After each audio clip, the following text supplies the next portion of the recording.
Hello and welcome. Welcome. Good morning. This is 9 a.m. for me, which is a little early, but a welcome to the AuthorTube virtual retreat, better beta reading live stream. And I'm Morgan Hazelwood. I am an unpublished fantasy author. I blog and vlog writing tips and writerly musings, and I podcast them because I have no concept of limits.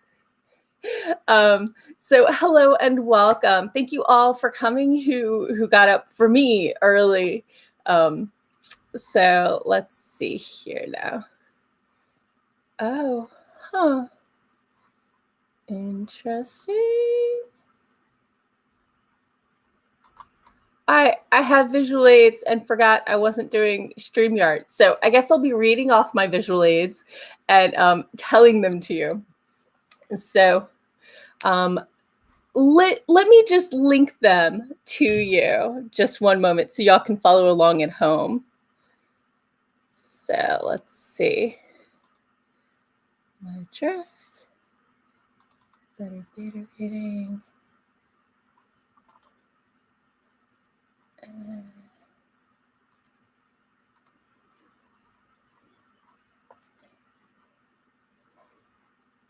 Share. Link. Good morning. So here's the link with all the slides that I'll be sharing. Let's go ahead and get started. First up, before we can talk about how to be a better beta reading, we need to make sure we all know exactly what we're talking about. What is a beta reader? A beta reader is a reader who reviews your manuscript after you've polished it to give you feedback so you can fix things and adjust things as you think is necessary before you publish. And so they're not necessarily your first reader. They're not necessarily reading your arcs that are getting ready to go out to the public. What they're doing is they're giving you a reader's perspective of all sorts of things. There are other types of early readers. Some clump these in with beta readers and some not. Some people have an alpha reader. These are people who read more earlier drafts. For me, I have the perfect alpha reader. I'm an identical twin, and my sister has very similar taste in reading in stories, but she's a librarian, not a writer. And so when she reads my stuff, she's coming at it with the same background and the same tastes, and I don't have to explain all the references, so she can't catch if those are wrong, but she can tell me if the story works. And that's always really, really exciting for me. And the other type of early reader is the critique partner.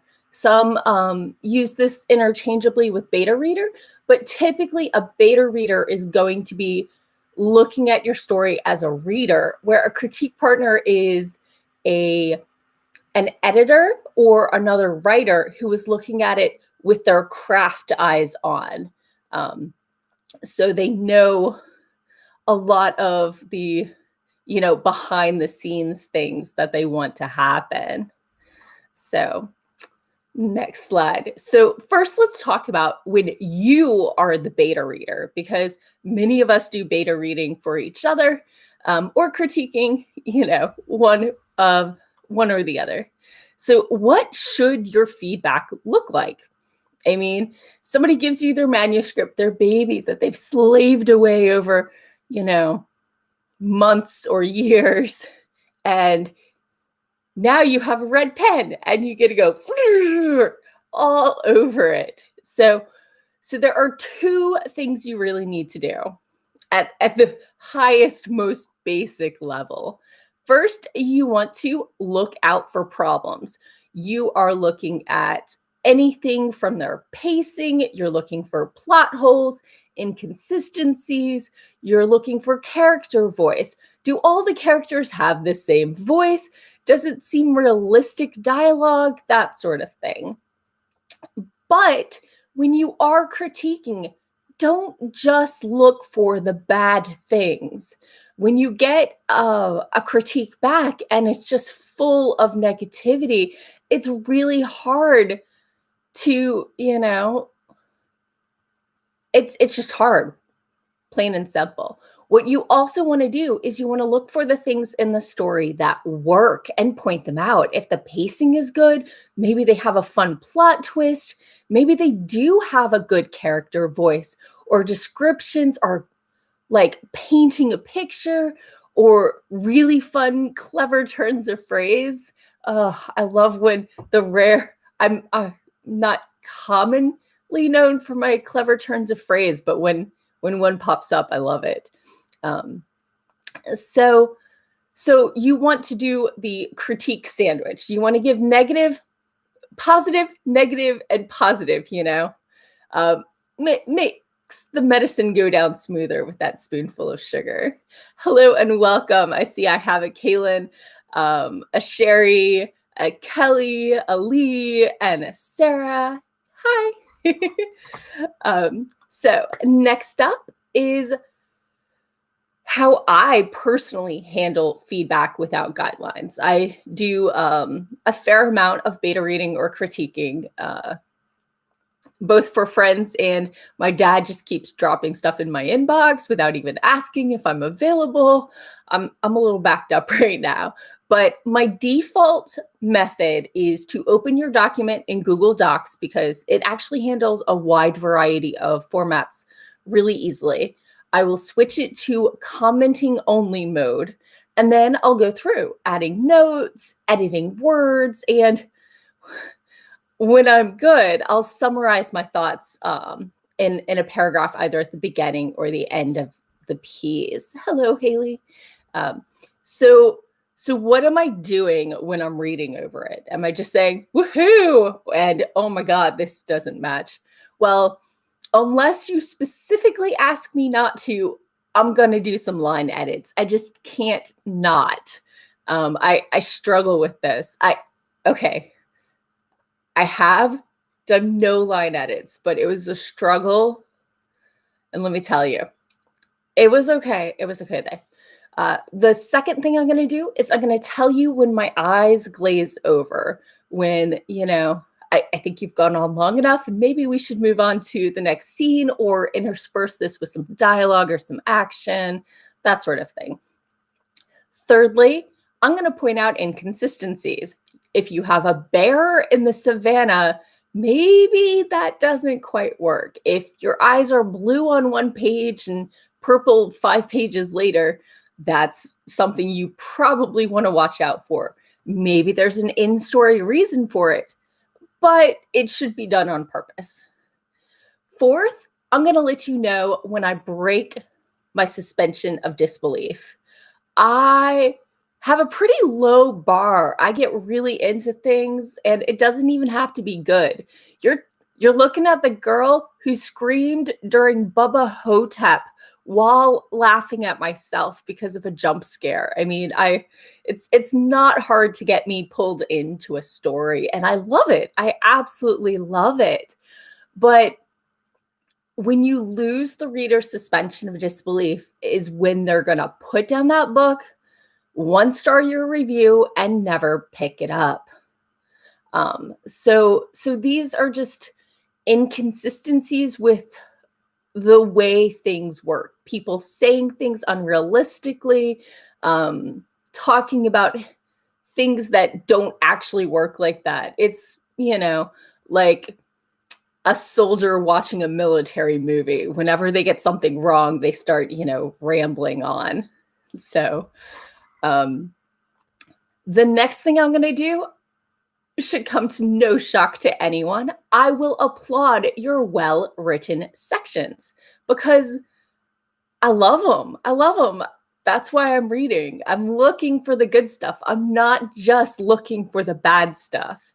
So, and finally, if your scene is so well written that I forgot I'm supposed to be critiquing, I'll start making comments to your characters.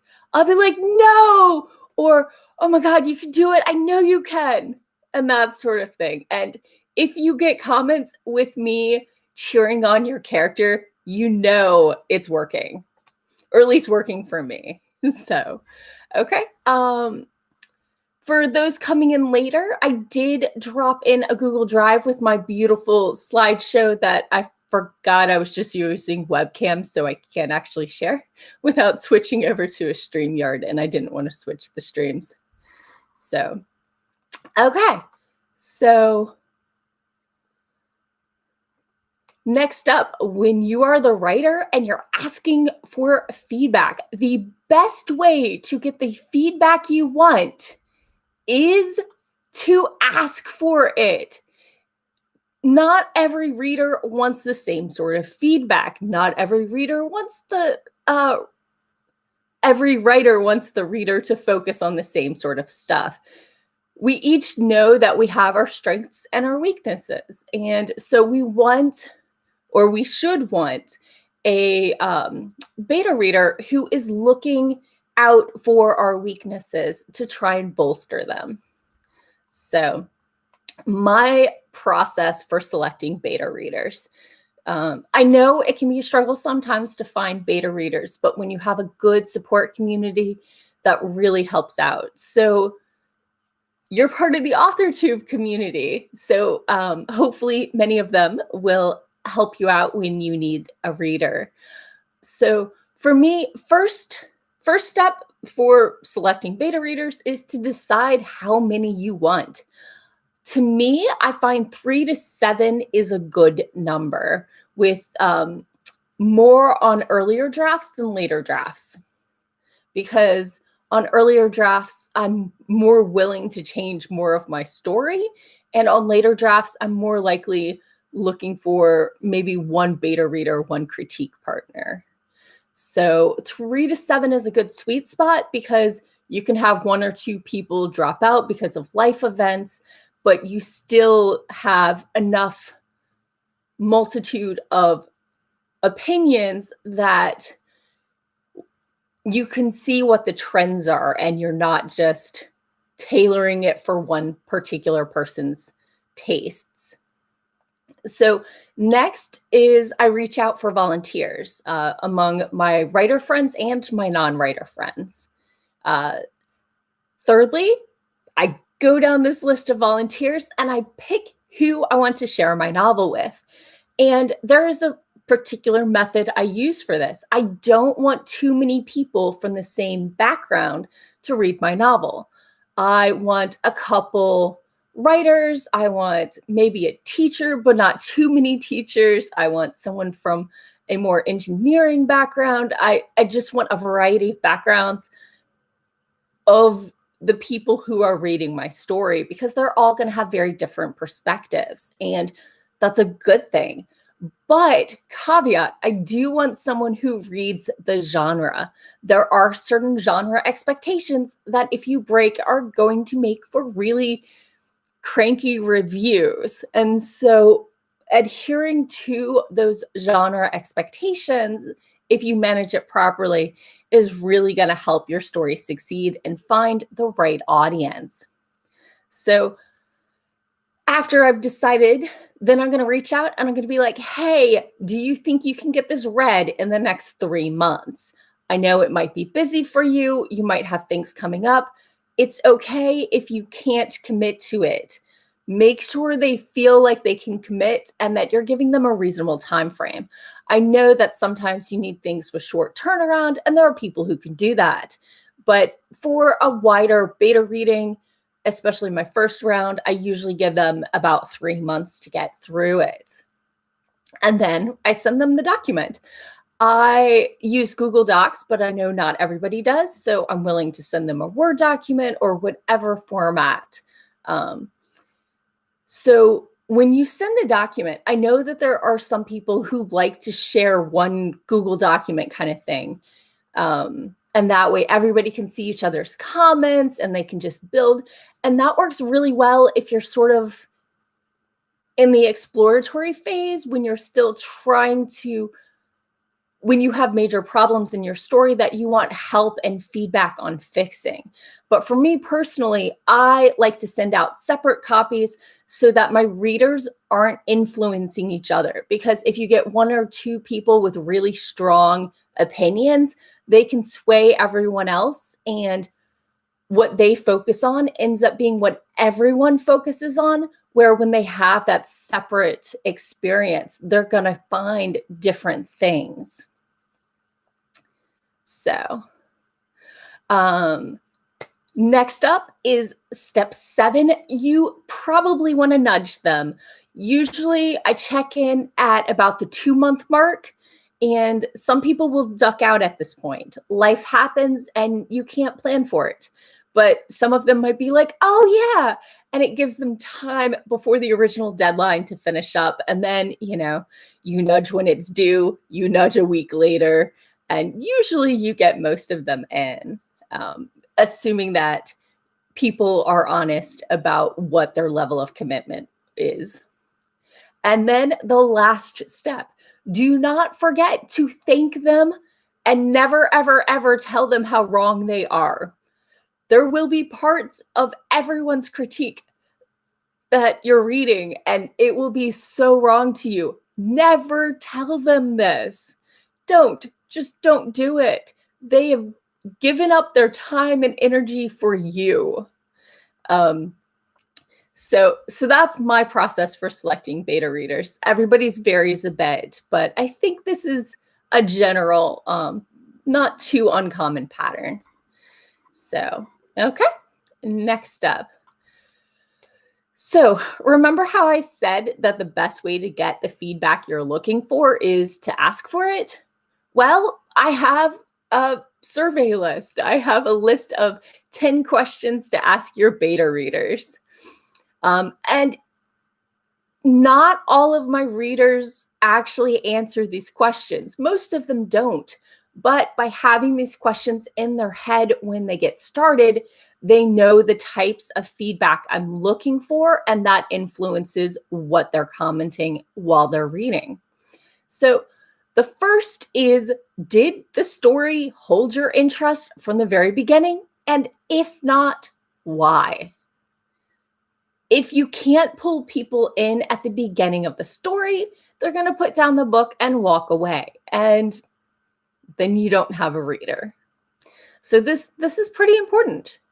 Okay, I'm probably going to say that about all of these questions. So next up, did the setting interest you? And did the descriptions seem vivid and real to you?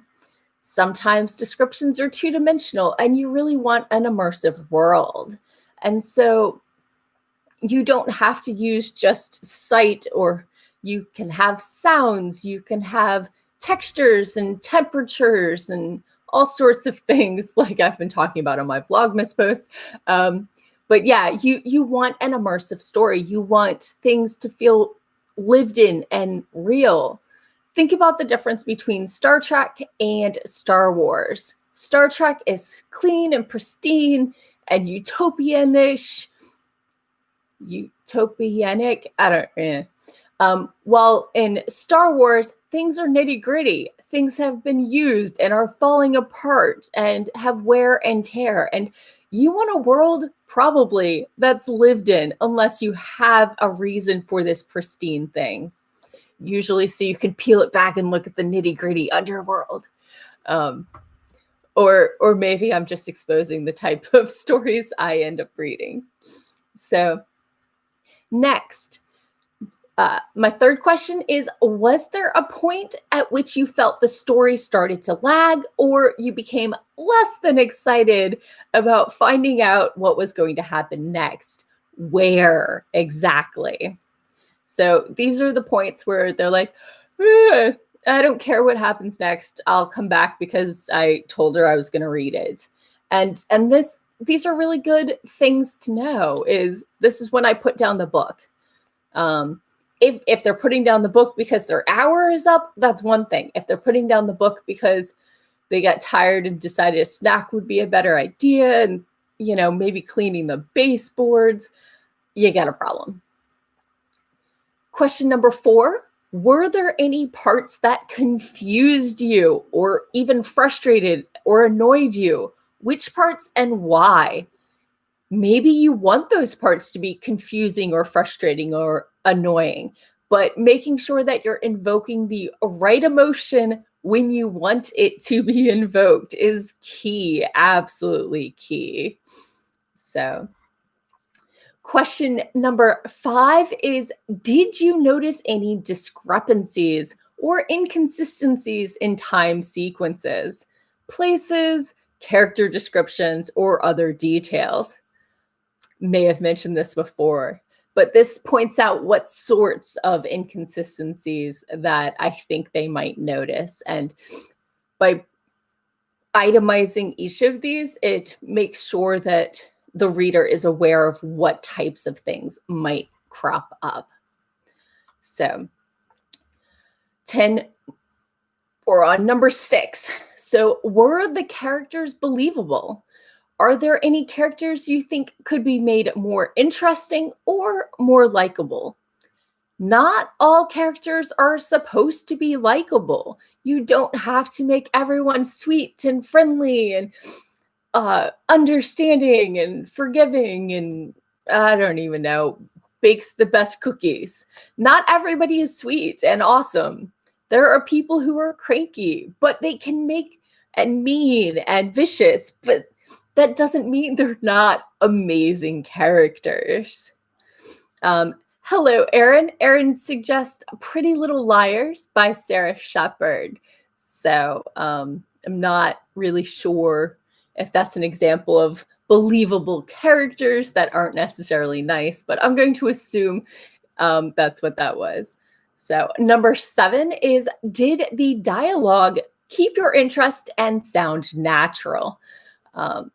Dialogue can be hard to write for some people. Some people are great at description and horrible at dialogue, and some are the other way around. And so you definitely want to make sure that they sound like people or sentient beings or whatever. If not, whose dialogue did you think sounded artificial or not like that person sounded artificial or not like that person would speak? What I need to rewrite that question clearly. Or not like that person would speak. Gotcha. I misparsed that. I have not had enough coffee. Probably because I don't actually drink coffee.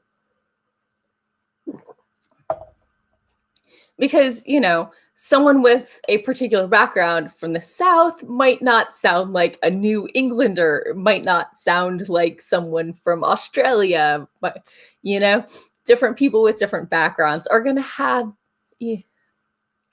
people who grow up on a starship aren't going to have really, you know, down to earth analogies and that sort of thing. So question number 8 on my 10 questions to ask your beta readers is, did you think there was too much description or exposition? Not enough?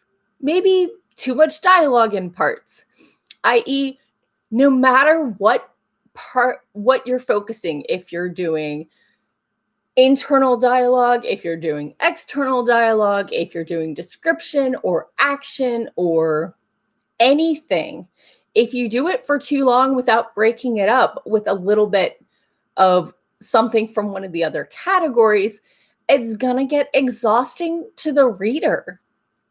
Their eyes are going to glaze over.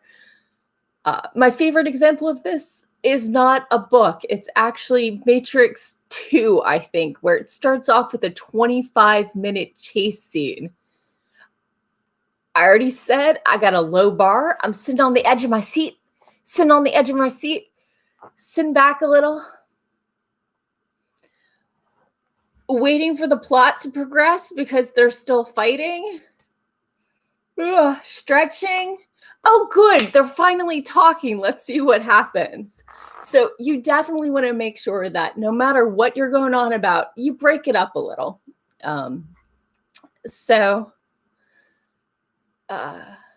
Next up, we have a suggestion by Abby in the comments, The 19th Christmas by the Women in the Women's Murder Club by James Patterson and Maxine Petro. Is that a suggestion or an example of something that went on too much? I'm not sure. Let me know. So number 9, was there enough conflict, tension, and intrigue to keep your interest? Remember, stories aren't about things going nice.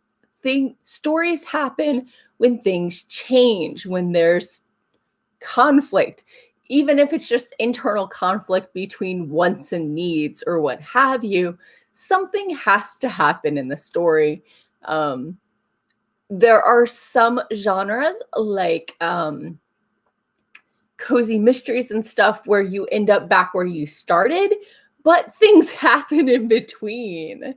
So you definitely want to make sure that the character progresses and, there's conflict, tension, and intrigue. So, and my final question is, was the ending satisfying and believable? Endings are hard to get right. You want something that emotionally feels like you finished a story arc. The plot might not be done, but maybe you finished an emotional story arc, but you need that feeling of maybe it's not good for forever, but you need a resting point. You need we'll fight that battle another day kind of feeling. You don't want to leave them in the middle of the trenches. So, okay, next up. I got some bonus questions because I'm a curious person, and I couldn't actually keep it to 10. So my bonus questions are, which parts resonated with you and or moved you emotionally? My bonus questions are basically, give me some pats on the back here. I want to hear about the good parts. Okay, the next one is, are there parts where you wanted to skip ahead or put the book down? So if they wanted to skip ahead, maybe they were worried about a character. If they put the book down, that's not so good. Next bonus question, which parts could be condensed or deleted? Because, sometimes with my first manuscript, I found whenever I didn't know what was going to happen next, I was like, oh, well, they haven't eaten in a while. Let's give them a meal, which might actually be George R. R. Martin's technique. Maybe we have more in common than I thought. Next of my bonus questions is, which parts should be elaborated on or brought more to life? So when I write, I very often get stuck in the character's head and don't necessarily care about what's going on around them quite as much. I mean, I know who they're interacting with and they're not in a white room, but I could do more description usually. And my final bonus question is, which characters did you really connect to?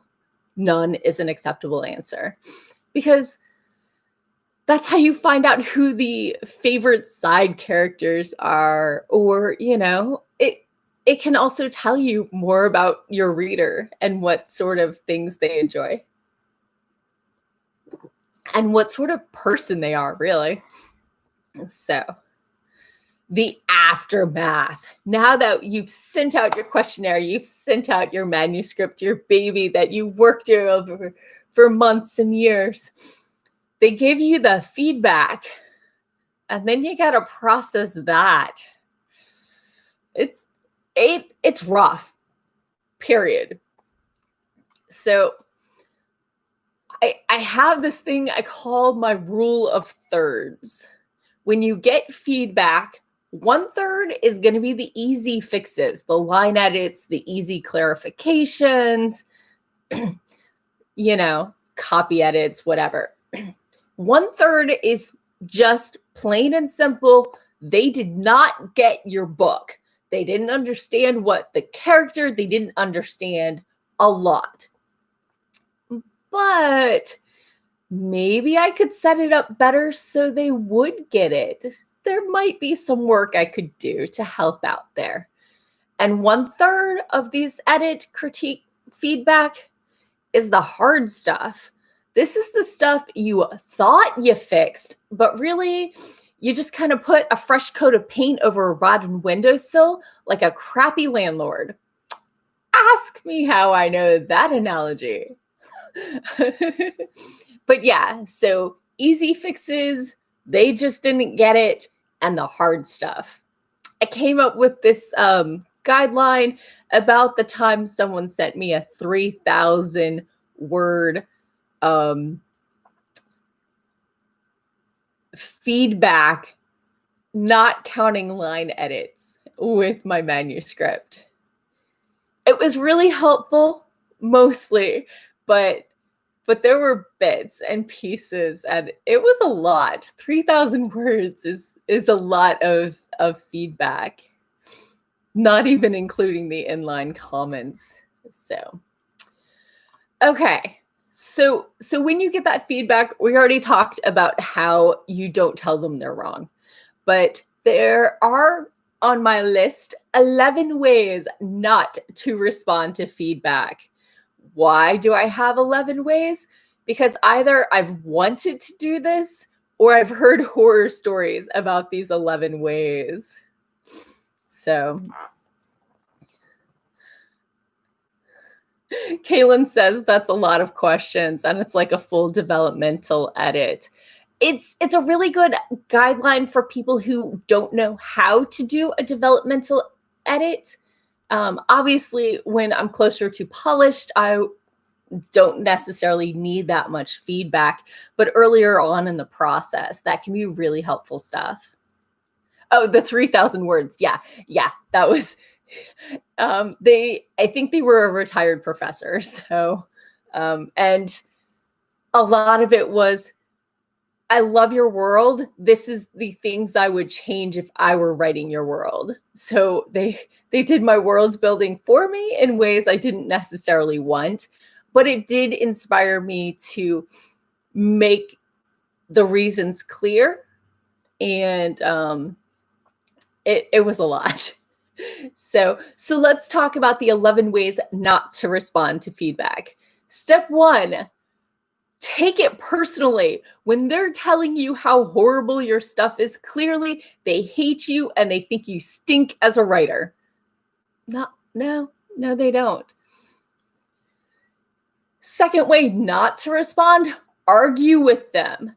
This is my default reaction, my knee-jerk thing. When someone says, oh, this isn't working, I start trying to explain to them why it does.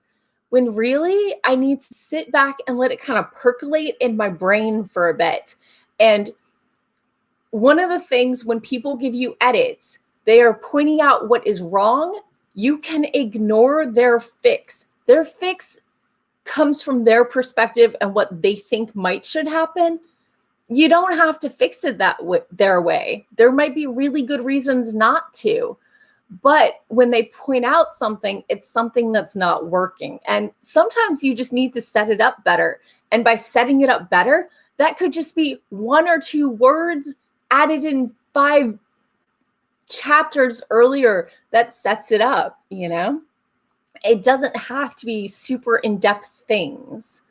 So, but they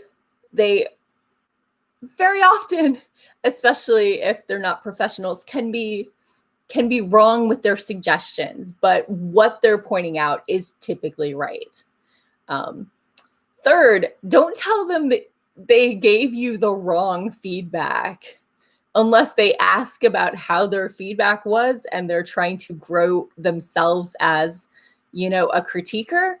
Don't tell them, hey, by the way, this common thing you called out as a typo on every page is grammatically correct. Go bleep yourself. Yeah, okay. You might want to politely say, oh, by the way, this one's fine. Don't worry about it in the future. The fourth way not to respond is don't skim read. You might skim read the first time, but when you're ready to dive into it, read all of the feedback. It's going to be helpful. It's going to be useful. And if you skim it, it's very easy to misunderstand what they're trying to say. So, number 5, this happened to a friend of mine. Do not question their grasp on, if you're writing in English, don't question their grasp on the English language to their face.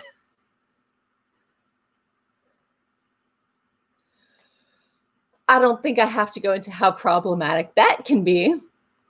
Number 6, when you get feedback, don't just ignore it. Sometimes, they focus on the wrong things, but as I said, like 2 minutes ago, the things that they're correcting could probably be set up a little better, could probably be clarified a little, maybe they just don't get it. And there's definitely readers who just were bad fits, which is why I recommend exchanging a single chapter before committing to an entire book with a new reader, because that way you can tell if their feedback is for you and if their get around to it capabilities are a good match for you and that sort of thing. But yeah, don't just ignore it. Number 7 of ways not to respond is to not repay them. If they're a critique partner, you're probably doing an exchange. If they read yours, you need to read theirs and give them feedback. If they're not, if they're an editor, especially if they're pro, give them reviews, especially if it's a positive review. And let other people know where to find them, or say, hey, they might not be great for fantasy, but I hear they're really good with contemporary stories. Don't help them out because they helped you out. They took time out of their lives to help you. Number 8 of ways not to respond, slamming their work. Just because you got feedback you didn't like or agree with doesn't mean you should go nitpick everything in their story. Doesn't mean you should blast them on the internet. Don't be that guy. Number 9 of ways not to respond is to expect them to know how to fix everything. Some plot issues can be hard. Some characters they might not be able to write for, but they can point out what's not working. So just because they give you feedback doesn't mean that they know how to fix it. You are the story writer. You are the one. This is your world. And you get to decide, or your characters get to decide. It depends how well they speak to you. So number 10, of ways not to respond is assuming that the edits guarantee a contract. Just because you've hired an editor or you've gotten a critique partner who is famous and awesome and amazing doesn't mean you're going to get a book contract. No matter how good your story is, the market is whimsical. Wait, there's got to be a more negative word for whimsical, but the market dictates a lot, and luck has way more than I wish it did to do with success. And so just because you've paid all this money or spent all this time working on these edits after this person helped you out doesn't mean you're guaranteed a book contract, unfortunately. If anybody knows something that does guarantee a book contract that isn't talking about, obviously self-publishing can happen. Obviously there's pay-to-play publishers, but I would highly recommend avoiding pay-to-play publishers unless you just want that copy in your hand, really. So, and number 11 of ways not to respond is don't thank them. I think we've been over that. So let's see. Next up. So those are ways not to respond to feedback. Let's talk about how to respond to feedback and how to incorporate all of these red pen edits all over your manuscript into your story? Well, the first thing to do is to just read through it, possibly with a lot of cursing and ranting aloud at the person, to yourself. This is my recommended method. Occasionally I'll like rant to my partner and be like, oh my God, they're doing it again. I can't believe it. Ah, but not ever to the person in question. Unless you have that sort of relationship. I don't know. But unless you have an established relationship in which this is part of it, don't start now. The next thing to do when dealing with feedback is, as I just said, don't message them and tell them how wrong they were about everything. No, really. And this definitely counts as a step in and of itself. Although, if they try to correct something and they're wrong, like factually wrong, I have reached out and explained why I made that decision. Like I had a piece of dialogue where I referred to the mother as mother in dialogue instead of mom, which I'd been doing. And I was like, I drew this from my own life. When my mom tells me to do something that I don't want to do, I'm like, yes, mother. Because, it's slightly sarcastic, but, that was the tone I was going for. And I just wanted her to know that it was intentional, and that's why. And she's like, ooh, I've done that. So yeah. So the next way, if you're following along on the slideshow, is what smart people do is they do the big fixes first. The deleting scenes, the moving stuff around, the rewriting this and that. What I do is I clear out all the line edits so I can see the big picture. I know so much of it might be wasted time, but I can't see the big stuff if there's so many small edits. Speaking of, when you are editing in the way I suggested with the suggestions only, every line edit is going to show up as a comment. And in that case, if they typically get something wrong, like a word spelling or a grammatical thing, do not do a global search and replace, or it's going to do that on every line, and they're going to have to go through and clear each of those out. Typically, when I see a pattern of someone misspelling or misgrammaring something, that's a word now, misgrammaring. You've heard it here first. I will correct it the first 2 times, and I will comment on the 3rd time and say, hey, this is a grammatical error or a spelling error. It should be this. And then I won't correct it again. That way, their page isn't cluttered up with all of these feedbacks. And it makes it easier to see the real edits, right? Because they can do a global replace just as easily as you can. And this way it's fewer comments for them to have to sort through and clear out. So that's how I deal with feedback. Any questions? That was a lot of information thrown at you. Let's do questions first on selecting beta readers. Any questions on that? Let me give you a moment. Drink some water. Wonder why my water cup is empty. Both of them. I had 2 cups here. They're both empty. Okay. Apparently no questions on selecting beta readers. We all know how to find those. Any questions on being a better beta reader? Or did I cover everything and you now know everything there is to know?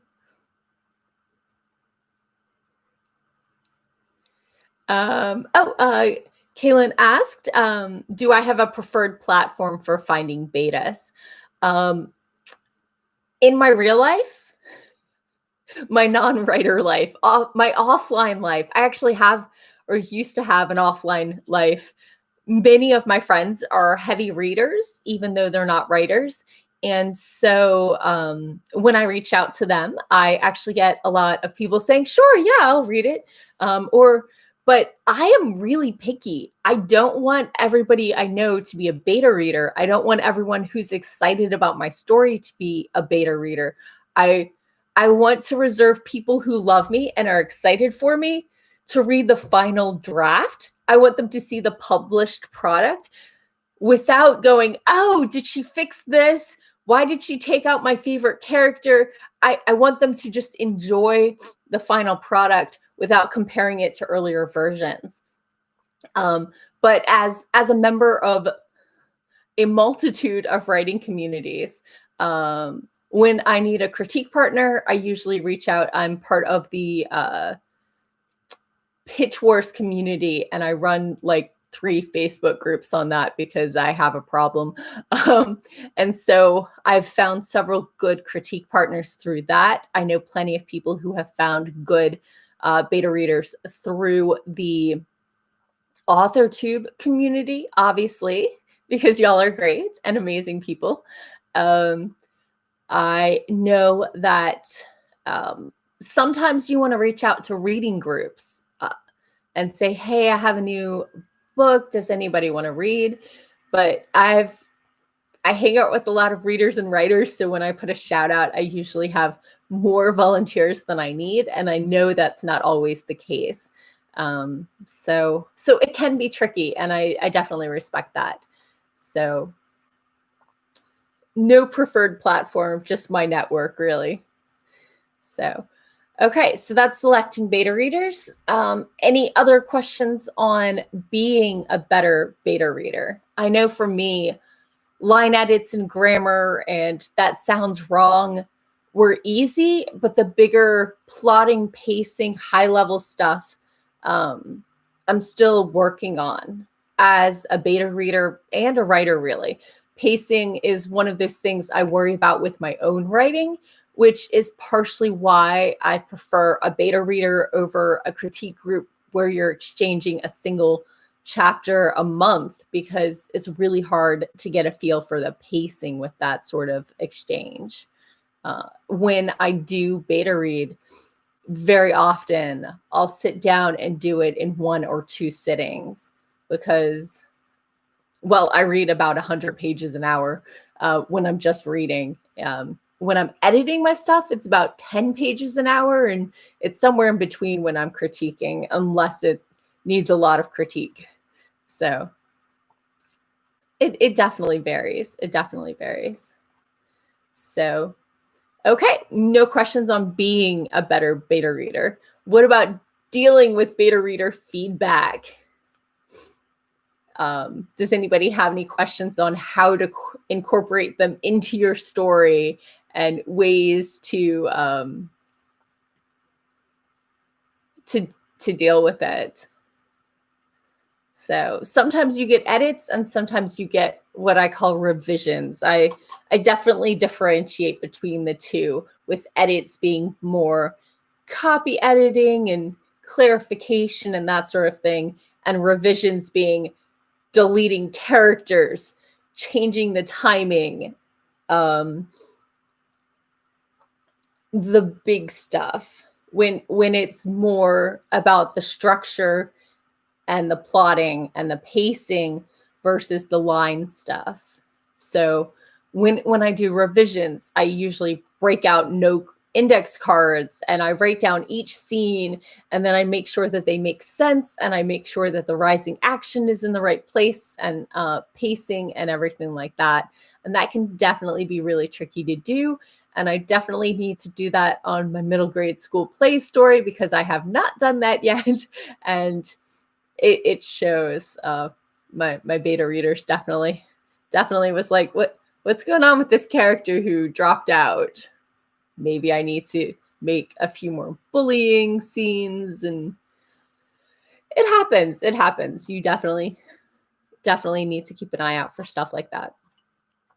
So if nobody else has any questions, does anybody have any suggestions of craft books that people can look into? Obviously, I have a few. I love Bird by Bird, and who doesn't keep their copy of E.B. White and Strunk in the bathroom as lovely grammar reading. Oh wait, is that just me? I know a lot of people enjoy On Writing, I think, by Stephen King.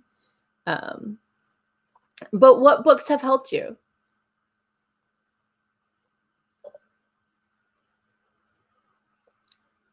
Or did I bore everyone to sleep?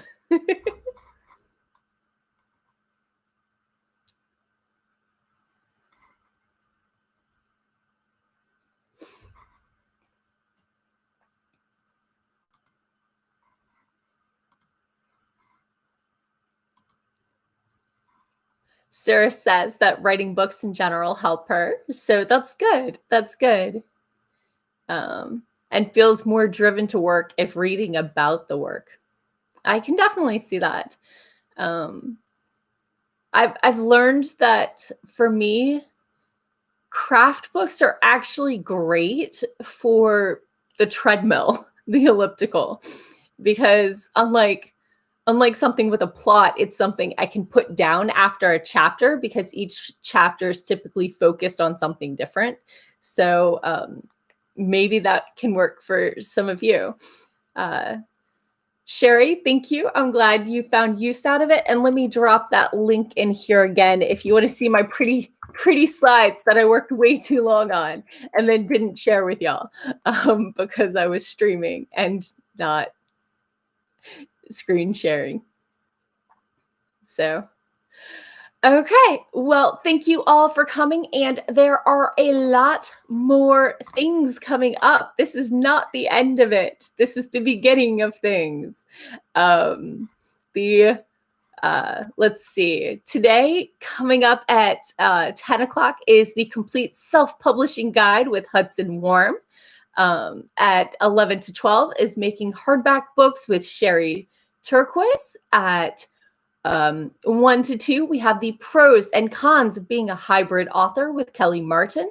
And at 5 to 7, we have moving past the first draft with I Got a Blank Page. There are sprints throughout the day. Natalie Locke is still going until 11, so another hour for Eastern Standard Time. Well, for everybody, but for those who aren't Eastern Standard. Brooke Wrights has a sprint from 2 to 4 p.m. and Sako is sprinting from 5 until 7. So those are all linked below. Definitely check it out. And thank you so much for Kaylin for putting all of this together. As a reminder, another book recommendation from Lee, Eats, Shoots, and Leaves. Yes, very classic grammar book.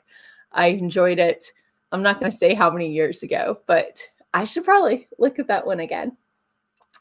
As a reminder, I am Morgan Hazelwood. I am an unpublished fantasy author. I blog and vlog and podcast writing tips and writerly musings, many of them from science fiction writing conventions that I have attended.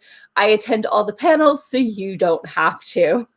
And I do live streams on Sundays at 4:30 p.m. Eastern. So come check me out sometime, and thank you all for tuning in. Have a lovely, lovely weekend. Bye-bye.